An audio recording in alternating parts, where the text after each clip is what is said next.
கொடைக்கானலில் மழை பெய்து வரும் போதிலும் சுற்றுலா தலங்களை சுற்றுலா பயணிகள் கண்டு ரசித்து வருகின்றனர். கூடுதல் விவரங்களோடு இணைகிறார் நம்முடைய செய்தியாளர் ஜாபர். அங்கு சுற்றுலா பயணிகள் கூட்டம் எந்த அளவிற்கு இருக்கிறது, விவரங்களை பதிவு செய்யுங்கள். நிச்சயமாக கொடைக்கானல் மலைப்பகுதிகளில் வார விடுமுறை மற்றும் தொடர் விடுமுறை நாட்களில் சுற்றுலா பயணிகள் வருகை அதிகரித்து காணப்படுவது வாடிக்கையான ஒன்று. இந்த நிலையில் வார விடுமுறை மற்றும் மிலாடி நபி தொடர் விடுமுறை காரணமாக சுற்றுலா பயணிகளின் வருகையானது நேற்று முதலே அதிகரித்து காணப்படுகிறது.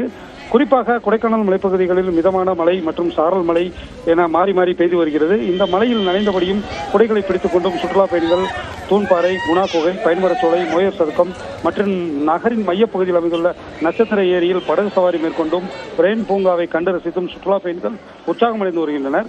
மேலும் மலைப்பகுதியில் பெய்து வரும் மழை மற்றும் அடர்ந்த மேகக்கூட்டம் உள்ளிட்ட இதமான காலநிலையை அனுபவித்து சுற்றுலா பயணிகள் செல்ஃபி மற்றும் புகைப்படம் எடுத்து மகிழ்ந்து வருகின்றனர். மேலும் சுற்றுலா பயணிகளின் வருகை அதிகரிப்பால் சுமார் 5 கிலோமீட்டர் தூரத்திற்கும் மேலாக ஆயிரக்கணக்கான சுற்றுலா பயணிகளின் வாகனங்கள் மலைச்சாலையில் அணிவகுத்து ஊர்ந்தபடி காத்திருந்து சுற்றுலா தலங்களை கண்டு வருகின்றனர். குறிப்பாக நுழைவு கட்டணம் வசூல் செய்யும் வனத்துறை சோதனை சாவடி பகுதியில் அதிக வனப்பணியாளர்கள் பணியில் இல்லாததால் அதிகமாக சுற்றுலா பயணிகளின் வாகனங்கள் தேங்கி நிற்கும் சூழ்நிலையை நம்மால் காண முடிகிறது.